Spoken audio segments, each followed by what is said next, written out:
একজন মুসলিম ব্যক্তি ও একজন খ্রিস্টান ব্যক্তির বড় সুন্দর একটি ঘটনা। একবার একজন মুসলিম ও একজন খ্রিস্টান ব্যক্তি একই সঙ্গে সফর করছিল।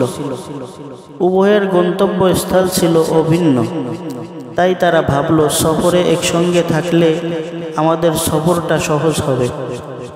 এখনো গন্তব্যস্থলে পৌঁছতে 2-3 দিন বাকি। এর মধ্যেই তাদের খাদ্য ও রসদ ফুরিয়ে গেল। দুজন পরামর্শে বসল যে কি করা যায় এখন। মুসলিম লোকটি প্রস্তাব দিল, এক কাজ করি ভাই, একদিন আমি দোয়া করব যাতে করে খাদ্যর সুব্যবস্থা আল্লাহ তাআলার পক্ষ থেকে হয়ে যায়, আরেকদিন তুমি দোয়া করবে যাতে খাদ্যের একটা সুরাহা হয়। খ্রিস্টান লোকটি মুসলিম লোকটির প্রস্তাবকে গ্রহণ করল, মেনে নিল। সিদ্ধান্ত অনুযায়ী প্রথম দিন দোয়া করতে বসল মুসলিম লোকটি। আল্লাহ তাআলা মুসলিম লোকের দোয়াটি কবুল করে নিল। ফলে দেখা গেল কিছুক্ষণ পর একজন গরম গরম খানা তাদের জন্য নিয়ে আসলো। তাদেরকে হাদিয়ে দিয়ে তিনি আবার চলে গেলেন, বিদায় নিয়ে চলে গেলেন। এই ঘটনায় মুসলিম লোকটি দারুণ খুশি হলো এবং ভাবল আল্লাহ তাআলা তার নিজের সম্মানকে রেখেছেন। খাওয়া দাওয়া শেষ করে দুজনই ঘুমিয়ে পড়ল। দ্বিতীয় দিন দোয়া করার পালা ছিল খ্রিস্টান লোকটির।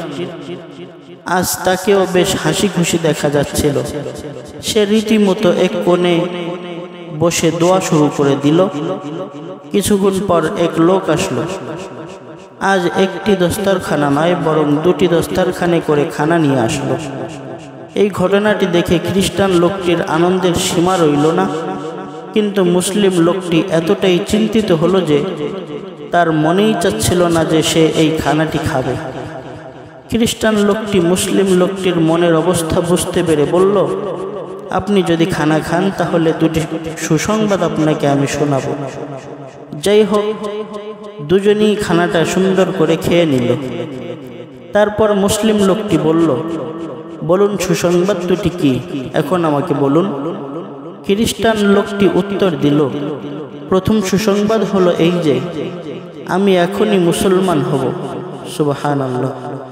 দ্বিতীয়টি সুসংবাদ হলো, আমি দোয়া করেছিলাম, হে আল্লাহ, যদি আমার সফর সঙ্গী এই মুসলিমটির কোনো মর্যাদা আপনার কাছে অবশ্যই থেকে থাকে তাহলে খাদ্যের ব্যবস্থা করে দিন আমাদেরকে।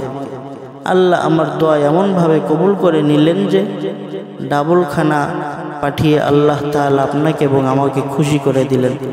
এজন্য তাওয়াক্কালতু আলাল্লাহ, যে কোনো বিষয়ে তাওয়াক্কুল করব একমাত্র আল্লাহ তাআলার উপর, ভরসা করব আল্লাহ তাআলার উপর। আল্লাহ তাআলা আমাদেরকে তার উপর ভরসা করার তৌফিক দান করুন। আমিন।